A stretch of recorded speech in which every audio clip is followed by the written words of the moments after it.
नमस्कार दोस्तों, आज हम अपने 5th चैप्टर को स्टार्ट करने वाले हैं, जिसका नाम है मिनरल्स एंड एनर्जी रिसोर्सेज। हमारे जो खनिज पदार्थ और जो हमारी एनर्जी रिसोर्सेज होते हैं, जिनके द्वारा क्या है हम कोई भी मतलब किसी भी हम चीज़ को चलाते हैं, एनर्जी रिसोर्सेज के बारे में पढ़ेंगे। तो सबसे पहले स्टार्ट करते हैं। हेबन comes to the Guwahati with his father from remote villages. कोई भी एक लड़का है, कोई हेबन नाम का, वो गुवाहाटी में आया है अपने फादर के साथ और एक दूर स्थित किसी गांव से आया। He sees people getting into strange house like objects with move along the road. तो वो क्या देखता है, वो लोगों को देखता है और देखता है कि अजीब सी चीज़ें दिखाई देती हैं, कि जो घर हैं वो चलते हुए घर उसको दिखाई देते हैं भाई। He also sees a kitchen dragging a number of house along with it. वो एक चलती हुई किचन को देखता है जिसमें बहुत सारे जो घर उसके अंदर आपको देखने को मिले। He is amazed and ask his father why do not have our house move like this one सा इन द गुवाहाटी। उसके बाद वो पूछता है, जिस प्रकार से हमने गुवाहाटी के अंदर ये घर देखे हैं, क्या हमारे घर भी क्यों नहीं उस प्रकार से हो सकते। उसके बाद उसके फादर रिप्लाई करते हैं, replies these are not houses they are buses and train. कि वो घर नहीं है, वो चलती हुई क्या गाड़ियाँ हैं, बस हैं या फिर ट्रेन हैं। Unlike our houses these are not made of bricks and stones. जो इनका निर्माण है, जैसे हमारे घर होते हैं वो ईंटों से बने होते हैं या फिर हमारे स्टोन्स, हम उसमें पत्थर वगैरह यूज़ करते हैं। Metals like iron and aluminiums are use in making these. लेकिन इनका इस्तेमाल इनके जो बनाने में है, जैसे हमारी जो धातुएँ होती हैं उनका उपयोग किया गया है। आयरन है, उसके अंदर एल्यूमिनियम का उपयोग किया गया अभी। They do not move on their own, they are driven by an engines which need energy to work. और जो है ये क्या है कि एक इसके अंदर एक इंजन लगा हुआ है जिसके माध्यम से एक स्थान से दूसरे स्थान पर ये ट्रैवल कर रहे हैं, और उनको चलाने के लिए हमें किसकी आवश्यकता रहती है, हमें एनर्जी की आवश्यकता रहती है। We use different things in our daily lifes from metals. Can you list a number of items used in your house made of metals? Where do these metals come from? देखो, हम जब भी हमारे आसपास की बात देखते हैं, यदि हम अपनी रसोई की बात कर लेते हैं, अपने घर की बात कर लेते हैं, तो बहुत ही ज़्यादा चीज़ें ऐसी होंगी जो हमारी क्या धातुओं से बनी होगी। अलग अलग प्रकार की जो धातुएं आपको देखने को मिल रही है, आप उनकी लिस्ट बना सकते हैं। आप अपने रसोई के अंदर जाएं, जो आप उसके अंदर वस्तुएं लगी हुई हैं या फिर आप जिन चीज़ों का उपयोग कर रहे हैं, उनमें आपको बहुत सारे मेटल्स आपको देखने को मिल जाएंगे भाई। और आपने कभी ये सोचने का प्रयत्न किया कि वो मेटल्स आपके कहाँ से आ रहे हैं। You have studies that the earth crust is made up of different minerals embedded in the rocks. Various metals are extracted from these minerals after proper refinements. देखिए, आप लोगों ने ज़रूर पढ़ा होगा, जो पहले हमने 7th क्लास में इसके बारे में पढ़ाया जाता है आपको, कि जो पृथ्वी के जो है हम 3 भाग बांटते हैं, जिसमें सबसे ऊपरली जो परत होती है उसको क्रस्ट कहते हैं। वो जो क्रस्ट होती है वो बहुत सारे मिनरल्स से बनकर मिली होती है। और ये मिनरल्स किसके माध्यम से बने होते हैं, जो रॉक्स होती हैं, उन रॉक्स के अंदर आपको ये मिनरल्स देखने को मिलेंगे। और इन्हीं जो मिनरल्स हैं जो आपको दिखाई दे रहे हैं, जो चट्टानें होते हैं, इन चट्टानों को ही हम खोद कर माइनिंग वगैरह के माध्यम से क्या हम इनको बाहर निकालते हैं। Minerals are an indispensable part of our lifes. यदि हम बात करें, हमारे जीवन के लिए एक अनिवार्य तत्व हो गया, बहुत ही आवश्यक है। इसके बिना हम अपनी लाइफ की कल्पना नहीं कर सकते आज के समय में। Almost everything we use from a tiny pin to a towering building और ए बिग शिप्स।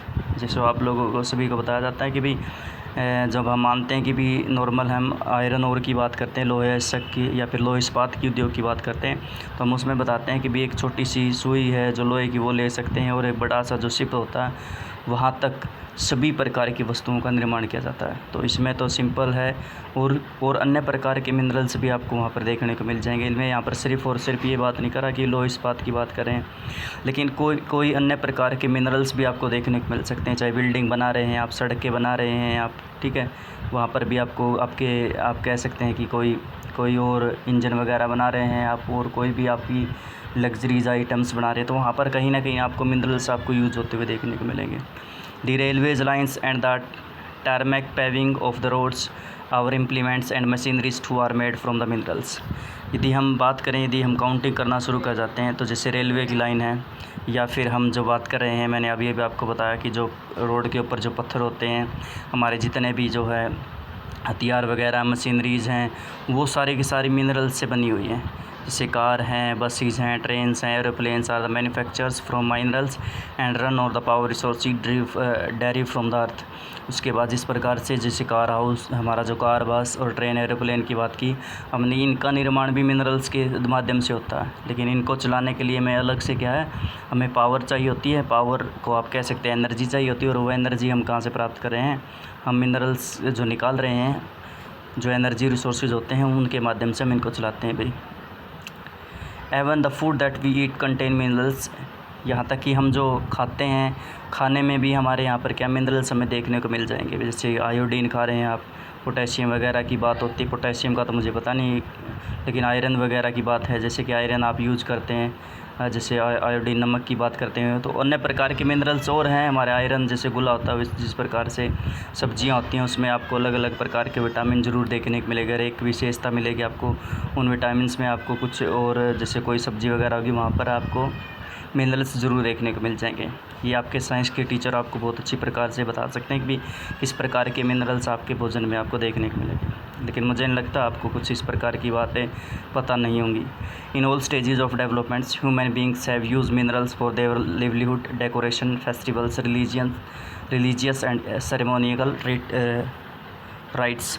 उसके बाद ये कह रहा है कि मनुष्य की जितनी भी जो विकास की अवस्थाओं की बात करें, डेवलपमेंट की जब हम बात करते हैं तो उसमें क्या है, चाहे किसी भी बात करें, चाहे उसके जीवन की बात करें, उसका जो सजावट के कार्य के लिए वो अपने त्यौहार बनाता है, या फिर कोई धार्मिक है या फिर सांस्कृतिक कार्यक्रमों की यदि हम बात करें तो वो करता है। उन सभी में क्या है, वहाँ पर भी मिनरल्स की आपको आवश्यकता रहती है, वहाँ पर भी मिनरल्स यूज़ किए जाते हैं भाई।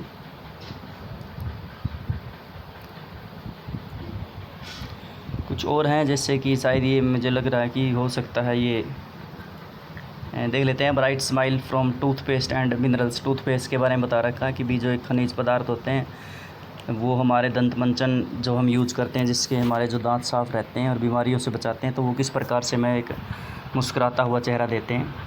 Toothpaste cleans your teeth, abrasive minerals like silica, limestone, aluminium oxide and various phosphate minerals do the cleaning. तो यहाँ पर मिनरल्स के नाम बता रहे हुए, यहाँ पर हो सकता है कि हमें इन सभी मिनरल्स के बारे में ना पता हो, लेकिन आपकी जो साइंस की बुक है वहाँ पर ये आपको ज़रूर देखने को मिलेंगे।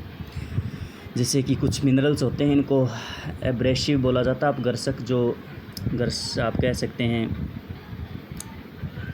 काटने वाले आप कह सकते हैं। जैसे इसमें सिलिका की बात है, लाइमस्टोन चूना पत्थर है, या फिर एल्यूमिनियम के ऑक्साइड, वेरियस अलग से फॉस्फेट वगैरह की बात की गई है। वो क्या है, मदद करते हैं, उसमें घर्षण पैदा करते हैं। आप सीधा ऐसा समझते होंगे, उससे क्या साफ करते हैं, हम सभी को पता है। जिससे क्या है, हमारे की अस्वस्थता प्रदान करते हैं। Fluoride which is use to reduce cavity comes from the minerals fluorides. Cavity हमने बहुत बड़ी मात्रा में पढ़ा हुआ है। कैविटी जो हमारे जो दांत होते हैं वो गलना शुरू हो जाते हैं, तो फ्लोराइड नामक एक खनिज पदार्थ है, उसमें से निकाला जाता है अभी। Most toothpaste are made white and titanium oxide which comes from the minerals called rutiles, ilmenite and anatase. तो उसके बाद कुछ और बता रखे हैं, जितने भी जो हम बात करते हैं दंत मंचन है उसमें टिटेनियम ऑक्साइड से बनाए जाते हैं, या फिर ये दूसरे नाम है इसके अंदर। Most tooth are made white with titanium oxide. जो बहुत सारे जो है दंत मंचन होते हैं लगभग वो टिटेनियम ऑक्साइड से सफ़ेद बनाए जाते हैं, जो कि कहाँ से निकाले जाते हैं, वो हमारे ये रेटुअल्स, इल्यूमिनाइट और एनाइटेज नामक खनिज होते हैं, उनसे ये निकाले जाते हैं भाई। The sparkle in the some toothpaste comes from the mica. और कुछ जो है कुछ दंतमंजन होते हैं जो चमक प्रदान करते हैं, उसमें अबरक आपको देखने को मिलेगा, अबरक से निकाला जाता है। The toothbrush and tooth tube containing the paste are made of plastic from petroleum, find out where these minerals are found. इसके बाद यदि हम बात करें, टूथब्रश व पेस्ट की जो ट्यूब होती है वो हमें पेट्रोलियम से प्राप्त होते हैं। जो पदार्थ होते हैं वो प्लास्टिक यूज़ होता है, उससे हम इनका निर्माण करते हैं। ये कुछ इंडस्ट्रीज़ होती हैं जो पेट्रोसाइन इंडस्ट्रीज़ बोला जाता है, पेट्रोकेमिकल इंडस्ट्रीज़ के नाम से जाना जाता है इनको। जो पेट्रोलियम होता है उसमें जब उसको शुद्ध किया जाता है तो उसमें से बहुत सारी जो है शुद्धियाँ बाहर निकलती हैं और नए शुद्धियों का उपयोग है कच्चे माल के रूप में अन्य जो उद्योग होते हैं उनका उपयोग करते हैं। तो ये जो प्लास्टिक वगैरह का निर्माण होता है उसमें उसकी कैटेगरी के अंदर उसको रखा जाता है। हमारे लिए जो मोस्ट इंपॉर्टेंट पर्सन आज के लिए जो हमारे इस चैप्टर की यदि हम बात करें तो वो सबसे पहला आता है व्हाट इज़ ए मिनरल्स। हमारे लिए खनिज क्या है, हम पढ़ेंगे खनिज, पहला ही शब्द हमारे चैप्टर का खनिज, लेकिन होता क्या है देखें। Geologist define minerals as a homogeneous naturally occupying substance with a definite internal structure. देखिए यदि हम बात करें भूवैज्ञानिकों की बात करें तो उसमें आपको एक विशेषता देखने को मिलेगी। देखिए खनिज पदार्थ क्या हैं, इन्होंने जो बताएगी कि भी जो भूवैज्ञानिक होते हैं उनके अनुसार जो कोई भी एक खनिज वो प्राकृतिक रूप से हमें जो प्राप्त कोई भी पदार्थ होते हैं, कोई एक समरूप तत्व में मिलेगा। समरूप बोला जाता है होमोजेनेटिक, जिसमें एक समानता देखने को मिलेगी। समरूप तत्व उसके अंदर आपको देखने को मिलेंगे और एक उसका क्या है, एक निश्चित आंतरिक संरचना होगी भाई, ठीक है। लेकिन फिर भी मैं थोड़ा सा और ठीक करा देता हूँ, थोड़ा सा आप इसको लिख सकते हैं, लेकिन थोड़ा सा समझने के लिए मैं 2 शब्द और इसके अंदर आपको बताता हूँ। एक डेफिनेट जो है केमिकल कंपोजिशन होता है और एक फिजिकल प्रॉपर्टी होती है डेफिनेट, एक निश्चित रासायनिक संगठन और एक निश्चित भौतिक स्वरूप उसका देखने को मिलेगा। तभी उसी आधार पर हम क्या मिनरल्स की डिफ़ाइन करते हैं। लेकिन एक बात ध्यान रख लेना, कोई भी खनिज होते हैं वो हमें प्राकृतिक रूप से मिलते हैं, प्रकृति से प्राप्त होते हैं, उसमें एक समरूपता मिलेगी एक खनिज के अंदर। जैसे कि हम लोहे के बांट रहे हैं तो उसके अंदर लोहे के अंश मिल रहे हैं, अलोहे को बांट रहे हैं अलोहे के अंश मिल रहे हैं, धातु को अपने धात्विक हैं, अधात्विक खनिज होते हैं, तो वो एक विशेषता क्रिएट करते हैं। इसी के आधार पर क्या उनको अलग सी कैटेगरी में रखा जाता है। Minerals are found in a varied from in nature ranking from the hardest diamond to the softest talc. देखो आप सभी जानते हैं कि वे खनिज पर आप जो प्रकृति के अंदर बहुत सारे मिनरल्स आपको देखने को मिलेंगे, जिसमें क्या है कि हम बात करते हैं सबसे जो कठोर धातु होती है डायमंड, और इसके अलावा सॉफ्टेस्ट जो हमारा होता है, हम बात कर सकते हैं चूना पत्थर की, वो भी आपको देखने को मिल जाएगी। Why are they are so varied, ये इतने वेरिड क्यों होते हैं कि कुछ कठोर हैं कुछ काफ़ी हल्के देखने को मिलेगा। तो ये डिफ़ाइन करता कि वो जो रॉक्स बनी है उस रॉक्स के बनने के समय के अनुसार वो हमारा डिफ़ाइन करता है वो किस प्रकार के मिनरल्स आपको देखने को मिल जाएंगे। You have already learn about rocks. Rocks are combination of the homogeneous substance called minerals. देखो आप लोगों ने पढ़ा चट्टानों के अंदर, चट्टानें वैसे मैं सिंपल सी बता देता हूँ, हमारी इग्नियस, सेडिमेंट्री और हमारी मेटामॉर्फिक रॉक्स होती हैं। हमारी इग्नियस रॉक्स क्या होती है, जो मोल्टन मैग्मा होता है, जब वो बाहर की तरफ निकलता है तो ठंडा होने के बाद ठोस हो जाता है, तो उसके अंदर क्या है बहुत सारे जो है तत्व होते हैं वो उसके साथ ही ठंडे हो जाते हैं और वो मिनरल्स जो रॉक्स बनती है उसके अंदर वो मिनरल्स आपको देखने को मिलता है। सेडिमेंट्स में क्या होता है कि जो अवसाद होते हैं वो अवसाद टूटना शुरू हो जाते हैं और चट्टानों के अंदर क्या वो आपके दबना शुरू हो जाते हैं, तो उसके बाद क्या उनका निर्माण होता है, उनको सेडिमेंट्री रॉक्स कहते हैं और उसी के अंदर वो मिनरल्स भी आपको देखने। मेटामॉर्फिक आप सभी जानते हैं, जब चट्टानें एक से दूसरे में ट्रांसफॉर्मेशन होती है तो उसके कारण क्या आपको उस प्रकार की जो है चट्टान देखने को मिलेगा और वहाँ पर भी मिनरल्स आपको देखने को मिलेगा। इसमें हम मानते हैं कि जो मिनरल्स बनते हैं वो अत्यधिक तापमान और दाब की वजह से क्या वो फॉर्म ही चेंज हो जाती है जिससे रॉक्स बनती है। तो हम जो बात करें कि भाई जो चट्टानें होती हैं कुछ विशेष चट्टानें, उनमें एक विशेष प्रकार के ही आपको मिनरल्स देखने को मिल जाएंगे भी। अब क्या है, some rocks for instance limestone consist of a single minerals only but majority of rocks consist of several minerals in varying properties. देखिए यदि हम बात करें कुछ रॉक्स ऐसे होते हैं जिसमें एक हम कह सकते हैं कि भी केवल एक ही प्रकार के खनिज आपको देखने को मिलेंगे, जैसे चूना पत्थर की हम बात कर सकते हैं, लेकिन बहुत सारी जो चट्टानें ऐसी देखने को मिलेंगी जिसमें क्या बहुत सारे जो है मिनरल्स आपको उसके अंदर देखने को मिल जाएंगे अलग अलग प्रकार के। यदि हम बात करें पूरे पृथ्वी के ऊपर 2000 से भी ज़्यादा मिनरल्स की हम आइडेंटिफाई कर चुके हैं और बहुत सारे अभी आइडेंटिफाई करने भी बाकी हैं। लेकिन क्या कि भी हम बात करें, मैं बता रहा हूँ कि कुछ चट्टानें होती हैं जो आपको बताती हैं कि वहाँ पर एक मिनरल्स आपको देखने को सबसे ज़्यादा देखने को मिलेंगे भी। A particular minerals that will be found from a certain combination of elements depend upon the physical and chemical condition under which the minerals forms. उसके बाद यदि हम बात करें कि जो खनिज होता है उसकी विशेष जो निश्चित तत्वों का योग होता है, लेकिन विशेष प्रकार से कोई एक सर्टेन कॉम्बिनेशन देखने को मिला है, जो मैं आपको बता रहा था कि किस प्रकार से वो क्या उसके अंदर लोहे के तत्व हैं या फिर लोहे के तत्व नहीं है, धात्विक है, धात्विक जो मैंने आपको बताई है शुरुआत में, आपने पढ़ा इसके बारे में कुछ। इसके अलावा हम बात करते हैं combination of elements depend upon the physical and chemical condition under which the material forms. अब किस प्रकार की स्थिति में वो बना तो वो डिफाइन करेगा उसकी भौतिक स्वरूप किस प्रकार का, वो देखने में कैसा मिल रहा है और केमिकल कंपोजिशन का मतलब क्या, उसके अंदर क्या देखने को मिल रहा है। जैसे कि मैं आपको सिंपल बता देता हूँ, यदि हम कार्बन की बात करते हैं, हम कोयले की बात करते हैं, तो कोयले में हम बात करते हैं, इसके अंदर कार्बन की मात्रा ज़्यादा देखने को मिलेगी। यदि हम लोहे इस्पात की बात करते हैं, तो हम उसमें बात करते हैं लोहे आवश्यक की बात करते हैं, आयरन और उसके अंदर कितना देखने को मिल रहा है, ठीक है। लोहे के अंश कितने देखने को, आयरन और की बात कर लेते हैं, तो आयरन और का मतलब क्या, उसके अंदर आयरन के जो है लक्षण कितने देखने को मिल रहे हैं, कितने वो आयरन के अंश देखने को मिल रहे हैं। तो उसी प्रकार से वो डिफाइन करेगा। उसके बाद वो साइज़ देखेंगे भी, वो टच करने से हमें हार्ड दिखाई दे रहा है या फिर बिल्कुल सॉफ्ट है, तो उस प्रकार से हम इनकी कैटेगरी अलग अलग कर देते हैं। दस intern result in a wide range of colours. इसी वजह से कि यदि हम बात करें पूरे, हम यदि से एक निर्णय निकालें, तो ये अलग अलग कलर के होते हैं, इनकी अलग अलग हार्डनेस होती है, क्रिस्टल फॉर्म्स में होती है, अलग अलग होती है। Lustres and density that a particular mineral possesses.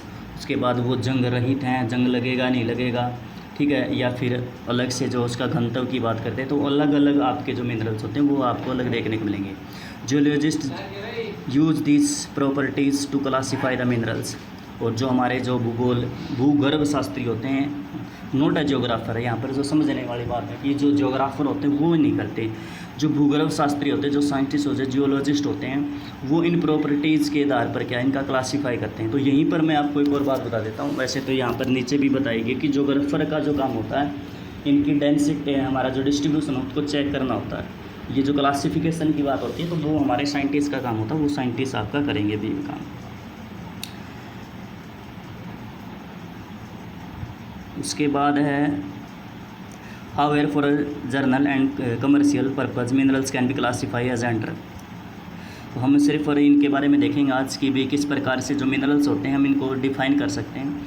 हम दो प्रकार से बांटते हैं इसको, मेटेलिक और नॉन मेटेलिक। मेटेलिक जिसमें धातु, मेटेलिक का मतलब जिसमें धातु पाई जाती है, धातु के अंश पाए जाते हैं, इसमें धातु के अंश नहीं पाए जाते हैं। उसके बाद इसको भी अलग अलग से बांटते हैं, फेरियस, नॉन फेरियस और प्रीशियस, यानी कि जिसके अंदर लोहे की मात्रा पाई जाती है, जिसके अंदर लोहे की मात्रा नहीं पाई जाती है। और प्रीशियस में क्या, बहुमूल्य खनिजों की कैटेगरी के अंदर रखा जाता है भाई, ठीक है। इसके एग्जांपल है, यहाँ से बहुत ही इंपॉर्टेंट क्वेश्चन बनता है, यहाँ से 1 नंबर का क्वेश्चन आपका जरूर पूछा जाएगा। वो 1 या 2 नंबर का क्वेश्चन रहेगा। अगर 2 नंबर का होगा तो आपसे डेफिनेशन पूछेगा, वो कह देगा धात्विक या अधात्विक की परिभाषा बताएं, तो आपने एग्जाम्पल के साथ बतानी है। या फिर वो बताएगा धात्विक के कितने प्रकार, उनकी परिभाषा बताएं, तो आपको ये डिफाइन करने पड़ेंगे। एक इंपॉर्टेंट क्वेश्चन है, जरूर आप याद करेंगे इसको।